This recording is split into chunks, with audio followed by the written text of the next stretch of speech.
Beberapa hari yang lalu, tular mengenai kisah bekas atlet Paralimpik negara yang telah memenangi 7 pingat emas dan 3 pingat perak untuk negara. Namun kini beliau terpaksa berniaga kecil-kecilan di kaki lima. Harimau Malaya ke Bukit Bintang untuk mendapatkan sendiri tentang penjelasan dari Miss Koh Lipeng tentang situasi tersebut. Dan juga mendapatkan beberapa pandangan dari NGO dan orang awam mengenai perkara ini. Jadi, apa sebenarnya yang berlaku? Adakah benar pihak berwajib tidak mengambil tanggungjawab untuk menjaga kebajikan atlet? Jika benar, mengapa mereka masih berada di jalanan? Jom kita rungkai.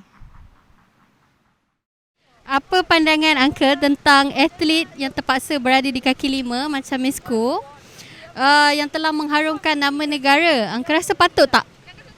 Terpulang dekat dia lah kerana dia memang dia tak ada ibu bapa. Lepas itu kita duduk di sini jaga isu ada macam itulah. So dia depends kepada atlet itu sendirilah, sama ada dia nak buat apa dia suka macam tu. Ya. Kalau dia duduk di sini at least dia boleh tinggal ada tempat tinggal bersama dengan kita OKU semua. Kita ada apa masalah pun kita boleh ambil keluar untuk berbincang sekali semua. Jadi selepas Miss Koh menang macam-macam untuk negara, aku rasa patutkah kerajaan memberi sesuatu kepada Miss Koh in return? Saya ingat kerajaan masih buat sesuatu untuk bagi dia sebulan sedikit sebanyak bagi dia ada sedikit wang untuk dia setiap hari ada boleh beli makan atau apa-apanya. Berada di kaki lima untuk mencari rezeki. Adakah patut untuk seorang atlet yang telah berjuang mengharumkan nama negara untuk melakukan kerja sedemikian? Tidak patut. Patut government bagi perhatian kepada dia lah. Sebab dia orang pun ada tolong negara untuk dapat itu emas kan.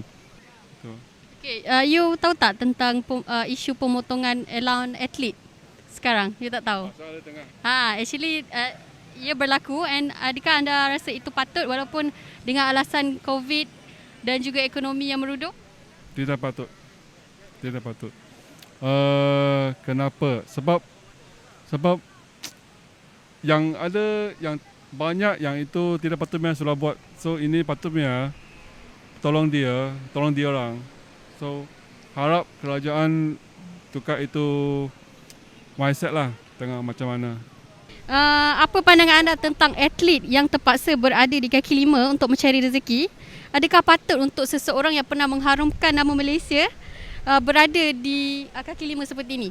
Bagi saya kerajaan dia di bawah Kementerian Belia dan Sukan sepatutnya mengambil satu inisiatif lah bagi meningkatkan mutu dan taraf hidup atlet-atlet kita lah di masa yang akan datang.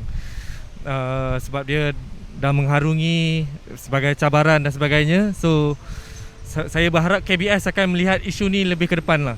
Okay? Bukan ini saja, saya rasa ada yang satu atlet tu dia kata allowance dia kena potong sampai 200-300 ringgit sahaja kan. Okay, menyentuh pasal pemotongan allowance atlet yang baru-baru ni panas juga. Kan ada atlet yang sampai 800 saja dia punya tu. Adakah benda tu patut walaupun kita menghadapi situasi ekonomi yang agak gawat sejak COVID-19 ni? Betul juga. Saya merasakan juga disebabkan COVID-19 tu juga kerajaan terpaksa memotong dia punya allowance dan sebagainya. Bagi saya ini melibatkan peruntukan oleh kerajaan jugalah disebabkan COVID-19. So bukan sahaja penjawat swasta yang terkesan, penjawat awam pun terkesan jugalah.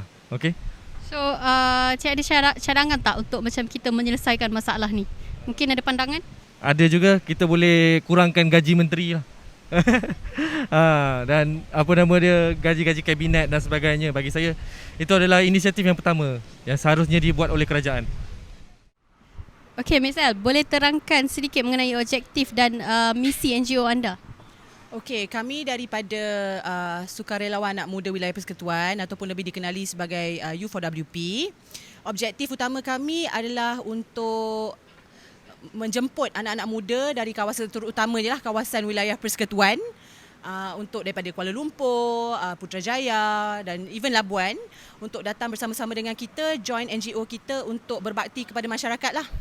Jadi kebanyakan daripada aktiviti yang kita jalankan mostly adalah volunteer based. Di mana kita ada buat bantuan dulu masa zaman awal-awal vaksin, kita ada bantu di pusat-pusat vaksin, kita ada hantar bantuan ke kawasan-kawasan perumahan apa tu yang kita panggil macam rumah ni lah, rumah-rumah flat, rumah miskin bandar dan sebagainya. Jadi bantuan kami itu berbentuk sumbangan, kita ada bantuan, kita juga memberikan bantuan dari segi kerahan tenaga. Jadi kita lihat sekarang ni momentum dan kita lihat orang kata minat untuk anak-anak muda tu bersama dengan kita dalam membuat kerja-kerja sukarelawan ni, kita nampak memang dah semakin meningkat lah. Dan ramai anak muda yang suka dan mahu membantu. Jadi objektif kita adalah ke arah itu. Jadi kita tak ada spesifik mission kita adalah untuk cuma bidang ini sahaja ke tidak. Kita apa-apa sahaja yang memerlukan bantuan. Contohnya banjir hari itu, kita pun ada memberikan sumbangan, kita pun ada turun padang dan menolong dan sebagainya. Jadi itulah NGO kami sedikit. Okey, menyentuh tentang nasib atlet bekas atlet para kita, Miss Koh Lee Peng. Bagaimana anda melihat tentang nasib bekas para atlet yang tidak terjaga walaupun mereka pernah mengharumkan nama Malaysia ke peringkat antarabangsa? Of course kita sedih lah kan. Kita itu adalah hero kan. Hero negara, mengapa boleh jadi sampai macam ni sekali? Mengapa mereka boleh orang kata dilayan sebegini rupa sehingga kan nampak seolah-olah atlet ni kan, kalau di arena sukan kita nampak kegemilangan dia, especially dalam sukan yang mereka ceburi tu dengan ada presence of audience dan sebagainya. Pada saat itu kelihatan sangat gah. Dan macam mana pula pada waktu ini kita lihat dalam tempoh beberapa tahun saja ketika sukan C, saya rasa dia menjadi atlet pemenang pingat emas. Dan sekarang ini tak sampai ni baru 2021 dan dia sudah berada di jalanan. Jadi itu merupakan satu perkara yang saya rasa kita kena pandang serius lah. Dan atlet-atlet kebangsaan, atlet-atlet negara kita ni, mereka banyak dah menabur bakti dan sebagainya. Dan kita sebagai satu negara yang we were not even a first world country tau. Tapi kita boleh produce world class athletes. Number one atlet kita ada Nico David, kita ada Lee Chong Wei, merupakan juara dunia, dan sekarang kita ada Koh juga yang merupakan juara pingat emas pada satu ketika dulu. Mengapa nasib beliau begini sekali pula keadaannya? Okey. Anda sebagai sukarelawan muda, adakah situasi ini akan membuatkan belia takut untuk menceburi bidang sukan dan untuk menjadi mewakili negara? Dengan melihat situasi atlet kita yang berniaga di kaki lima ketika ini? Of course, sebab nampak seolah-olah tidak ada masa depan kalau mereka teruskan untuk menjadi atlet.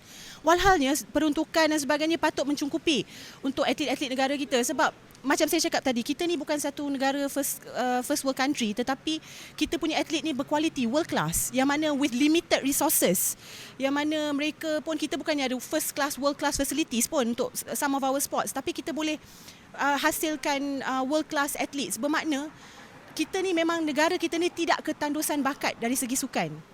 Cumanya kerana kita ni tidak ada modal yang mencukupi, tidak tahu ke mana perginya bajet ataupun di manakah peruntukan ya untuk diberikan kepada atlet, sehingga kan yang baru-baru ni pun ada isu juga kan, di mana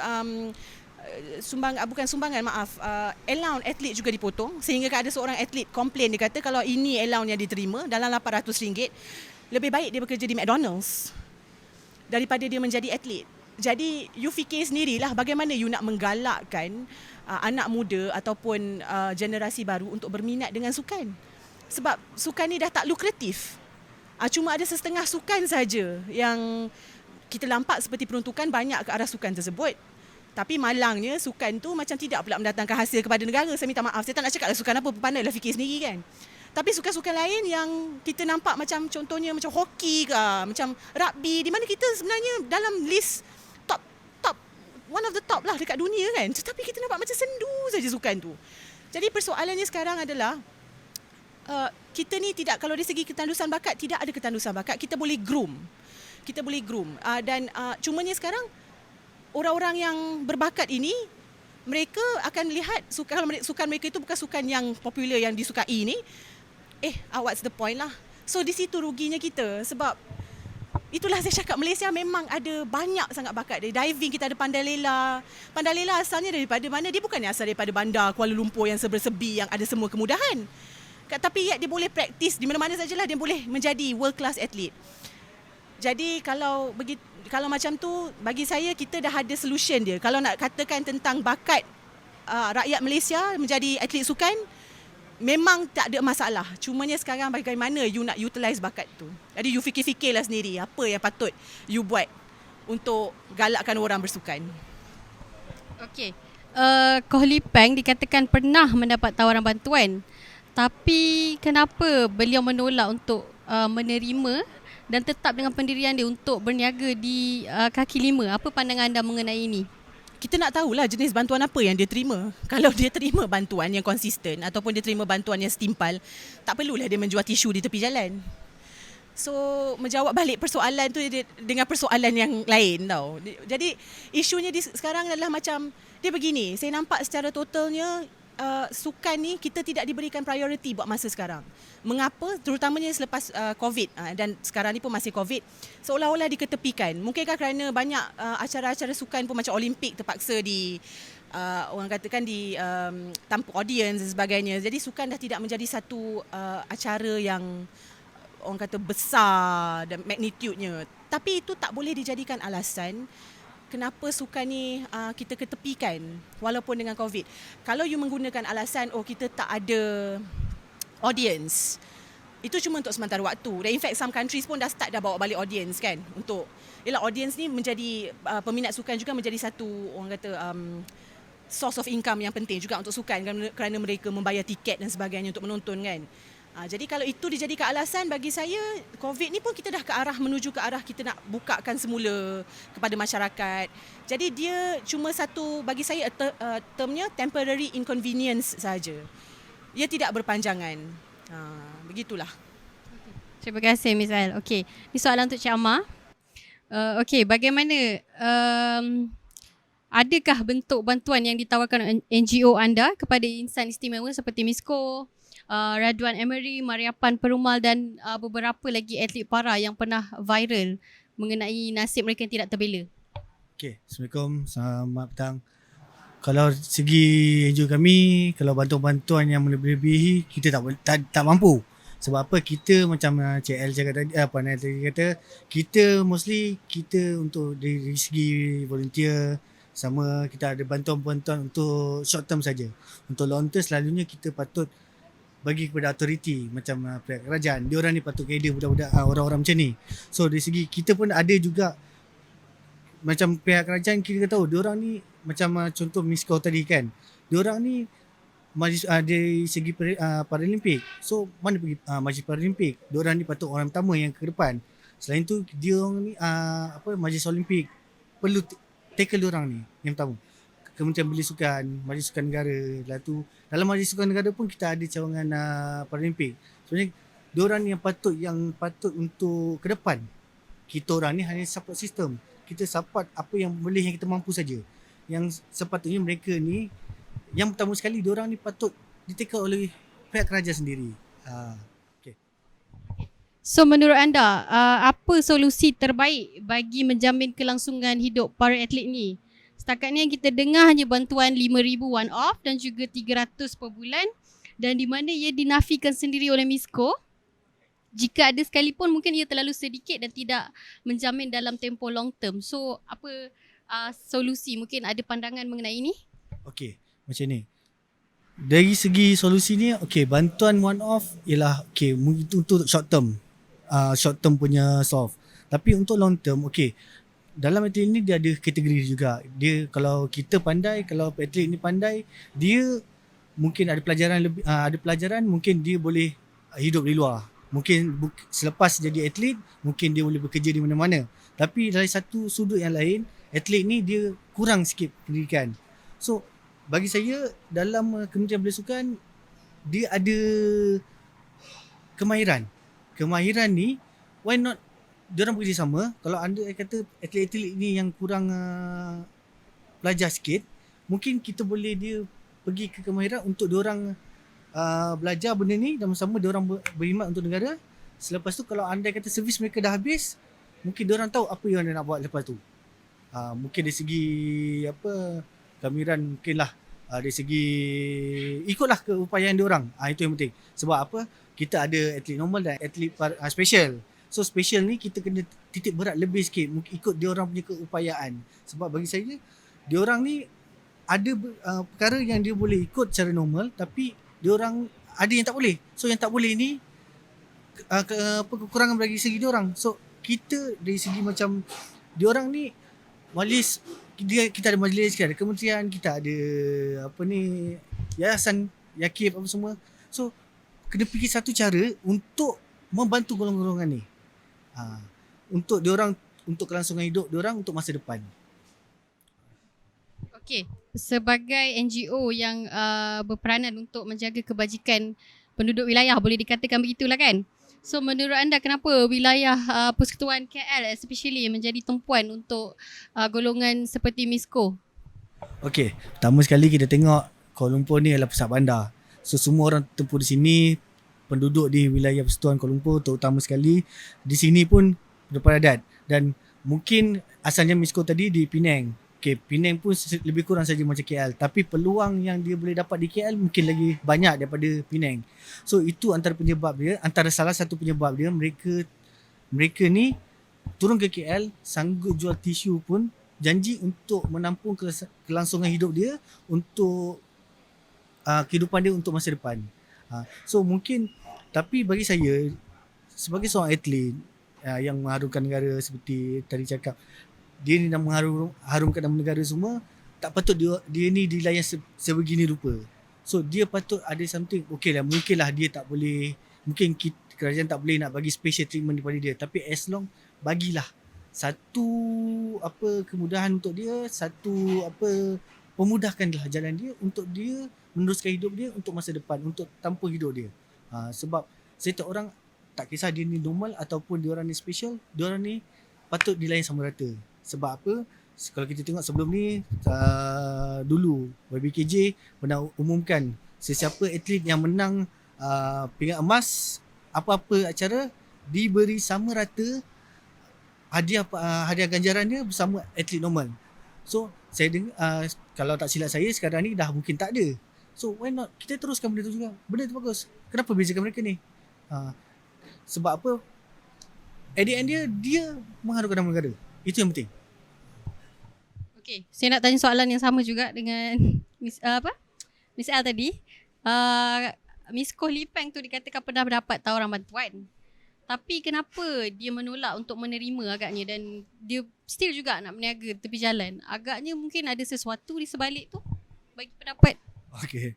Saya kalau ini bagi saya dia pada diri dia. Mungkin ada sebab macam misalnya cakap tadi, dia ada sebab tersendiri. Mungkin bantuan tu bagi saya dia bagi bantuan macam awal tadi saya cakap, dia bagi one off. Tapi apa kesinambungan dia? Seperti Messi L cakap, apa dia punya terms untuk setiap bulan? Dia orang ni bagi satu sekali one off, lepas tu tak perlu bagi dah. Lepas tu dia orang kemudian untuk the next month atau untuk perjalanan hidup dia, kemudian dia nak apa yang dia nak buat. Itu yang awal tadi saya cakap. Kalau boleh kita tak semesti bagi bantuan dari segi duit, tak ada masalah. Tapi dalam sama tolong, let's say anda kata diri ni kalau kita bagikan satu, mungkin kerja susah kita nak bagi dalam keadaan sekarang ni, mungkin satu kemahiran untuk dia terus ke depan. Maknanya untuk kelangsungan hidup dia. Kalau anda kata dia mungkin boleh orang kata dapat kemahiran tu, atau mungkin dia nak berdiri atas kaki dia sendiri, tapi cara dia tak semestinya dari segi sekarang dia jual tisu. Mungkin dengan ada skill ke yang lain, dia pun mungkin ada pilihan lain untuk maknanya dia pergi ke arah yang lain. Maknanya untuk terus untuk naikkan taraf hidup dia. Itu yang penting. Jadi Cik Amar macam berpendapat bahawa macam pihak berwajib ni kena ikut apa yang skills yang Miss Koh sendiri ada. Mungkin bagi tak semestinya kita kena ikut cara dia, tapi dalam sama ada pernah pihak berwajib tanya dia apa yang dia ada, apa yang skill dia ada. Mungkin dia cari situ, kita boleh bantu dia. Mungkin dia ada tapi dia tak tahu mana ke mana dia nak pergi. Mungkin contohlah dia boleh buat dia dengan keupayaan dia boleh buat kerja-kerja pejabat ataupun kerja admin. Contoh. Tapi tak ada siapa yang menanyanya, mungkin tak ada siapa yang tanya dia apa kelebihan dia ada. Itu yang dia memilih untuk jual tisu.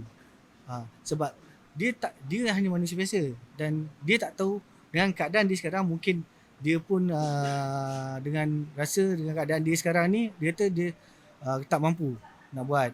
Tapi mungkin that's why lah kita perlukan dia sokongan support dari golongan special ni.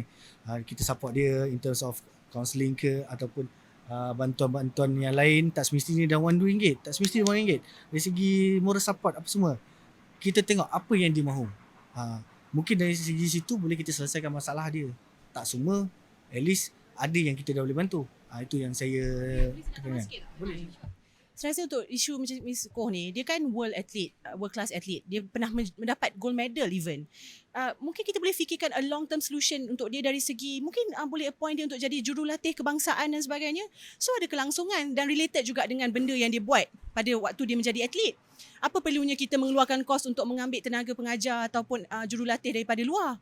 Most of our athletes, most of our sports pun, atlet kita kebanyakannya kita outsource daripada luar negara. Okey lah. Tapi groom lah juga talent, maknanya dalam sukan long term solution lah dari segi daripada momen dia jadi atlet sehinggalah lepas dia bersara. Dia bersara punya part tu apa yang patut macam sukan-sukan yang ada ataupun Majlis Sukan Negara, apa yang boleh mereka provide kepada mereka atlet-atlet ni kan. So rugilah kalau habis setakat itu saja, terutamanya pula macam Miss Koh ni, dia dah memang gold medalist. Takkan dia tidak boleh memberi sedikit ilmu ataupun tunjuk ajar kepada generasi atlet yang baru. Jadi begitulah saya nampak kalau nak dikatakan dalam segi memberi solution lah. Okey.